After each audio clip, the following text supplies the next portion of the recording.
à tous les amis, on se retrouve aujourd'hui pour un hors-série, une nouvelle rubrique. Aujourd'hui on va interviewer Dorado. Alors on commence par Dorado, mais il y aura plein d'autres tipsters qui vont défiler. Donc voilà, salut Dorado. Salut les gars, comment allez-vous? Ben écoute, nous ça va très bien. Alors Merci de m'avoir invité pour votre interview et être le premier à inaugurer votre face-à-face. Ouais, bah écoute, c'est avec grand plaisir qu'on t'accueille. Voilà, donc à travers cette interview, on va parler de toi, on va parler de betting. Donc toi, tipster basket, est-ce que tu peux te présenter, s'il te plaît? Alors moi je m'appelle Aurélien Monod, plus connu sous le nom de Dorado. J'ai pas mal de casquettes. Je suis fondateur de basket-pronostic.com, cofondateur de typester-pronostic.com. Je suis typester, parieur professionnel, trader, coach, voilà, expert en NBA notamment et WNBA. Et je suis dans les paris sportifs depuis 2006. Je suis sur Internet depuis 2011. Et voilà, ça commence à faire en termes d'années là. Ouais, ça fait un petit moment. T'as Ah pratiqué, ouais. toi? T'as pratiqué un peu le basket ou pas du tout? Ouais, j'ai joué de 5 ans, 6 ans à peu près à mes 22 ans à peu D'accord. près. Ok. Aujourd'hui, j'en ai avoir 30, donc j'ai arrêté le basket il y a 8 ans à peu près. Donc J'ai c'est... joué, j'ai joué à un niveau voilà, modeste, hein, c'était du championnat régional, régional élite, qui était à l'époque le meilleur niveau en termes de région à cette époque-là. Et voilà, après j'ai un peu arrêté parce que ça m'a saoulé et puis c'est tout quoi. Ok. Bon, bah écoute, ça fait... Comment ça t'est venu un peu cette passion pour le basket, là? Pour le paris sportif ou le basket? Le basket, et puis fait peut-être un petit parallèle entre les deux. Comment t'es arrivé à parier sur le basket? Le basket, c'est plus par rapport à ma famille et mon père qui était dans le basket, qui jouait, qui arbitrait, qui entraînait. Et donc on est tombé dans la marmite quand on était petit, hein. Et puis voilà, c'est comme ça qu'après je me suis intéressé avec la NBA avec Michael Jordan à l'époque. Et puis j'ai suivi l'après Jordan, l'arrivée de LeBron James, etc., etc. Et puis j'ai toujours été un petit peu joueur dans l'âme. Je faisais beaucoup de petits paris avec mes potes au basket. Voilà, je vais te battre là ou je vais mettre ce 3 points. Et ensuite à l'école, il y a un pote qui jouait au côté match à l'époque, si vous le connaissez. C'est l'ancêtre du Parion Sport, c'est ça aujourd'hui? Ouais, les grilles, là. Et donc, il faisait des paris. Je lui ai dit, mais comment tu fais? Il m'a montré. Et à l'époque, on pouvait parier que sur le foot, le basket. On pouvait parier 2 matchs le lundi, c'est tout. Donc, D'accord. j'ai commencé à parier sur le foot. Et puis, c'était comme ça que j'ai commencé à gagner un peu d'argent. Puis, ça me plaisait. Et puis voilà, quoi. D'accord. Comment je suis rentré dans le betting? Ok. C'était il y a combien de temps, ça? C'était en 2006. J'étais mineur. Bravo. On te félicite pas. Ouais, bravo. Bon, Ouais. on va expliquer quand même que chez toi, il y a grand soleil et que chez nous, il fait un Ouais. peu nuit. Parce que Ouais. tu vis actuellement au Mexique. Oui, je vis au Mexique depuis 5 ans. C'est... Ça fait 5 ans que j'ai rejoint le Mexique, très beau pays, qui a des gros points positifs et des gros points négatifs. Quand même, les points négatifs, je pense que tout le monde le connaît, même si c'est peut-être un peu exagéré par rapport à ce qu'on raconte dans les médias. Mais voilà, je suis au Mexique ici depuis 5 ans et ça me plaît. Il fait toujours beau, comme vous pouvez le voir. Là, normalement, c'est l'hiver et voilà, je suis en short, je suis en t-shirt et c'est sympa, quoi. Ouais, tranquille. Bon, donc ouais, on disait t'es tipster NBA. Est-ce qu'il Ouais. t'arrive de parier un peu sur d'autres sports? Est-ce que tu fais du suivi de tipster sur d'autres sports pour parier? Comment, voilà, explique-nous un peu. Alors moi principalement, je fais pas de suivi tipster. J'ai essayé, mais avec le décalage horaire, c'est assez compliqué pour moi. Quand j'ai commencé à suivre certains texteurs, je devais, comme par exemple le football, etc., je devais mettre des réveils en pleine nuit à 2, 3 heures, à 4 heures du matin pour voir si j'avais des mails validés. Et donc, au final, je dormais pas beaucoup. Donc c'était un peu l'inconvénient et à un moment par rapport à ça j'avais pas d'énergie pour mes propres pronos, pour mon activité et j'ai décidé de couper le suivi de tips et je me suis plus concentré sur le trading sur Betfair et voilà quoi j'ai commencé à me concentrer plus là-dessus et ce qui me permet de compenser en fait le suivi de tipster que je ne peux pas faire. Ouais, pas évident. Ça a des inconvénients quand même de vivre au Mexique. Ça n'a pas que des avantages. Voilà, c'est ça, c'est ça. Bon, par contre, pour suivre la NBA, Ah là, c'est bien. c'est plutôt sympa, ouais. Bon, C'est plutôt. on va parler un peu là purement betting. Ouais. En termes de stratégie, toi, quelle est ta stratégie? Est-ce que tu es plutôt sur des petites mises avec des grosses cotes, des grosses mises sur des petites cotes Mhm. Moi, ma stratégie est simple. Je joue que les handicaps en NBA ou WNBA. Je vais pas sur les over-under, ça me plaît pas. Je sais pas, ça m'embête. J'arrive pas à analyser. Ça me passionne pas, ça me fait pas kiffer. Et je mise 0,5% de ma bankroll en mise fixe flat betting. J'essaye au maximum d'optimiser mes cotes une cote autour de 2,10 à peu près en NBA. Et voilà, j'essaye d'avoir plus, bien sûr, de 50% de réussite en termes de mes choix. Je prends en compte beaucoup la dynamique actuelle, le calendrier, surtout en NBA, puisque je joue tous les 2 jours. Et c'est quelque chose à prendre en compte vraiment de manière importante. C'est quasiment le paramètre le plus important à prendre en compte quand on analyse la NBA, c'est ce calendrier. Pas forcément les back-to-back, hein. Ça peut être les 3e matchs en 4 jours, ça peut être les séries de déplacements. Parfois, il y a des équipes qui enchaînent entre 15 et 16 déplacements, mais dans le sens où ils vont à la maison, ils enchaînent 2 matchs à l'extérieur, ils reviennent à la maison, ils repartent à l'extérieur, ils reviennent à la maison, etc., etc.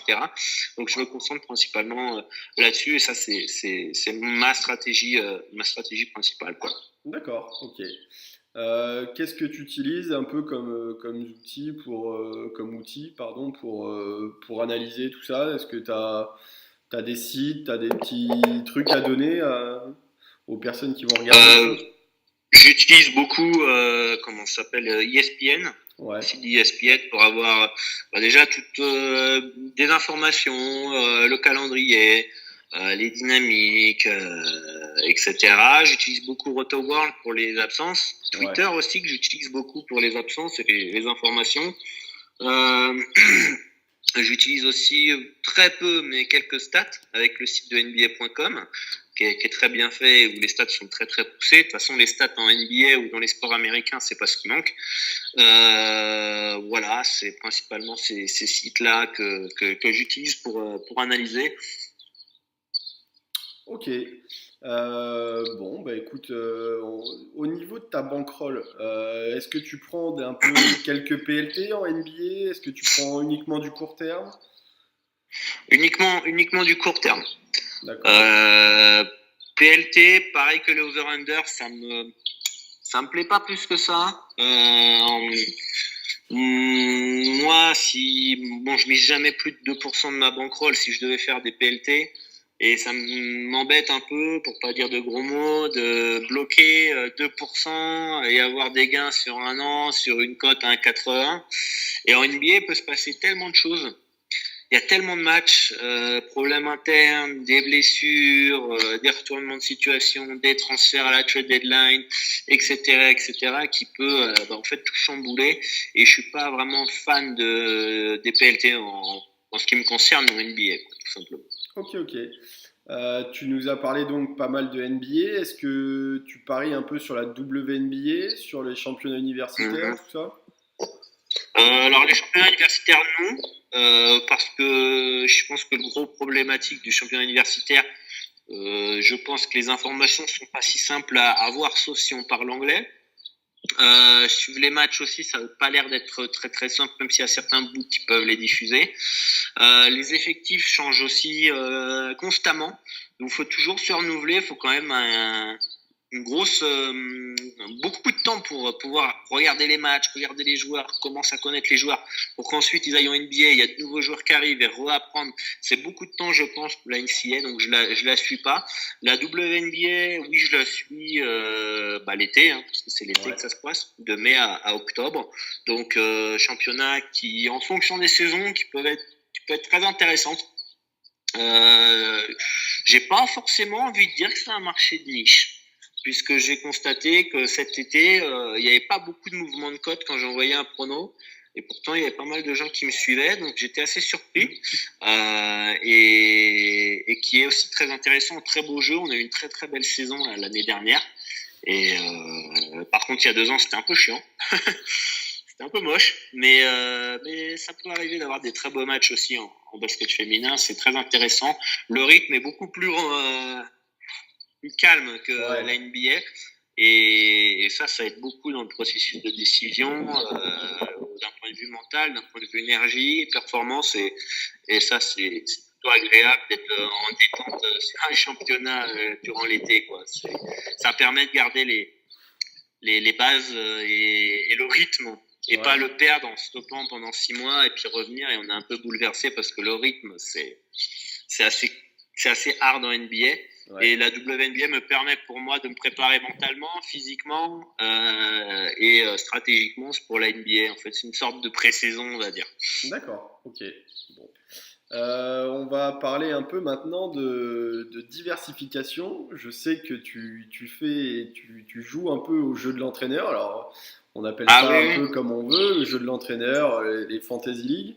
Est-ce que tu peux Bah, je l'ai nous... gagné 3 fois cette saison, donc Ouais. Tu peux nous en parler un peu? Mhm.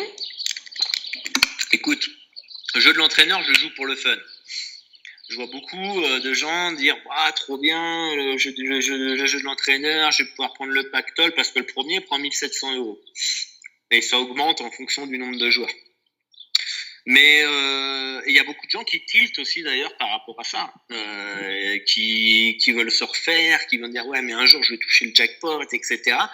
Donc c'est assez dangereux, c'est assez addictif comme jeu parce qu'on a toujours cet espoir de gagner ce gros lot. Et la règle elle est simple, une équipe vous coûte 2 €, vous devez constituer votre équipe en respectant un budget et voilà, comment dire, faut que vos joueurs ils fassent des stats dans la vie réelle. Plus vous faites des stats, plus vous accumulez des points selon le barème du book et plus vous montez au classement. Donc c'est quand même assez difficile de gagner, même si c'est possible. La preuve, je l'ai gagné 3 fois. La deuxième fois, non, la première fois, il y a une personne qui m'a suivi sur un groupe qu'on a avec d'autres tips. Donc on s'est partagé un peu la somme. Il était très content, hein, les gars. Prendre 1 200 €, c'est sympa. Ensuite, la deuxième fois où je l'ai gagné, personne ne m'avait suivi parce que j'ai vraiment chaté. Je l'avais vraiment pas. Je m'y attendais vraiment pas. Et la troisième fois, alors là, j'ai eu une vingtaine de personnes qui m'ont suivi. Donc la somme a considérablement baissé. Donc c'est assez intéressant. C'est pas mal en fait pour nous. Parieurs professionnels de faire du JDE parce que ça ajoute du fun dans nos vies entre guillemets et c'est toujours intéressant des fois quand il n'y a pas de bête et qu'on est un peu frustré parce qu'il n'y a rien à parier bah, de se faire un petit fun avec un JDE quoi. Ouais, c'est ce qu'on essayait d'expliquer un peu dans notre dernière vidéo. Psychologiquement, c'est important de sortir un peu de cette routine des paris, de rester 100% concentré dessus. C'est vrai que c'est assez important de diversifier un peu son activité. Alors toi, tu joues sur France Paris, c'est ça? Non, je joue sur France Paris et Winamax. Sur France Paris et Winamax, ok, ça marche. Bon, pour le JDE les gars, Oui, oui, oui, pour le oui, jeu de oui. l'entraîneur. Oh, bien entendu, bien entendu. Ok, ok. Est-ce que toi, perso, tu as une petite devise, une petite phrase, alors dans les paris sportifs ou pas, qui voilà, qui... Ouais, j'en ai plein, hein, et je t'avouerai que ça, je l'ai pas préparé. Euh, mais enfin, si j'ai un conseil à donner, c'est voir long terme. Voir long terme, et ouais, si j'ai une devise qui me vient, c'est que le pari sportif, quand vous rentrez dans le monde du betting, c'est pour moi de la découverte de soi avant de gagner de l'argent en fait. C'est le parcours, le fait apprendre de se connaître, connaître son processus psychologique, sa manière de réagir à certains événements. Tout ça fait que le parcours est plutôt sympa, et c'est vraiment très intéressant parce que chaque jour on apprend quelque chose sur nous, quoi. Ok, ok. Et c'est enrichissant. Bon, bon, t'as suivi un peu le All-Star Game, qu'est-ce que t'en as pensé? J'ai suivi de loin. De loin? Ah, bravo, hein, pour la cote, hein, Rémi, hein. Kuzma MVP. Ouais, il a sorti ça de son chapeau là, bon, c'est un coup de chance, hein, clairement. Ah, Mais ah. Ouais, c'était bien joué, mais bon, c'est clairement un événement qui est intéressant, mais pour le business, mais c'est plus du tout intéressant pour nous en tant que spectateurs. On se fait vraiment clairement chier. Il y a aucun intérêt. C'est ennuyeux. et en tant que parieur, t'as Ça joué un devient, peu? ça, ça devient ridicule en fait, je trouve. C'est tout simplement ça. T'as joué toi un peu en termes, enfin si on parle un peu paris sportif sur le All-Star Game, est-ce que toi t'as joué un peu ou... Bah oui, on a joué. J'ai joué tous les bets qui étaient proposés dans l'émission qu'on avait fait, bon, en fun, hein, bien sûr. Ouais, Voilà, pour pimenter un peu et me forcer un peu, me motiver à regarder le All-Star Game, parce que sinon c'est assez chiant, quoi. ok. Vibrer derrière une cote à 10 parce que c'est Kuzma qui peut être MVP, c'est plutôt sympa, parce que sinon il y a zéro intérêt. Bon. Euh, quelle équipe toi tu supportes un peu en NBA? T'as une équipe un peu phare Alors moi, bon, c'est un peu la galère en ce moment, mais à l'Est, je suis pour Cleveland, Ah ouais. et à l'Ouest, Sacramento, donc ça va mieux. Ça va mieux pour Sacramento, mais voilà, c'était avant deux équipes de losers, mais quand même un passé intéressant. Et voilà, c'est les deux équipes que je supporte. Ok. Un moment fort de NBA qui t'a marqué depuis que tu suis un peu? Bah, le titre de champion des Cavs, Ouais, moment, forcément. moment fort. Ouais, ouais, ouais, ouais, ouais. Non, c'était, Ok. Bon, c'était, c'était incroyable. on va passer à un moment un peu plus fun, on va dire. Ouais, Des questions à juste deux choix possibles. ouais. Plutôt NBA ou WNBA? Plutôt, NBA ou WNBA? Ouais, Bon, NBA. NBA. Plutôt foot ou rugby? Ah, je suis désolé, football. Plage ou montagne? Plage, Thé ou café? café. Ça, ceux Et qui me connaissent, ils savent très bien que je suis un gros buveur de café. maintenant, une question un peu plus basket quand même. Le dunk ou panier à 3 points? Le dunk. Dunk. Parce que c'est quelque chose que tout le monde ne peut pas faire, alors qu'un 3 points avec tout l'entraînement, tout le monde peut mettre un 3 points. Ok. Mais un dunk, Et si donc, t'as pas les qualités physiques, athlétiques, c'est compliqué. et pour conclure cette petite interview, plutôt Team LeBron ou Team Giannis? Allez, Team LeBron. Bon, et ben écoute, pour nous c'est plutôt Team Giannis, mais bon, on peut pas être parfait. Bon, Ouais. Dorado, je te remercie. Bah non, merci à vous les gars. Où c'est qu'on peut te suivre? Alors, vous pouvez me suivre surtout, hein, Facebook, Twitter, Instagram, Snapchat, voilà, bref. Bon, Sur basket-pronostic.com principalement, et sur tapster-pronostic.com. ok. Bon, n'hésitez pas à aller consulter toutes ces pages, tous ces sites.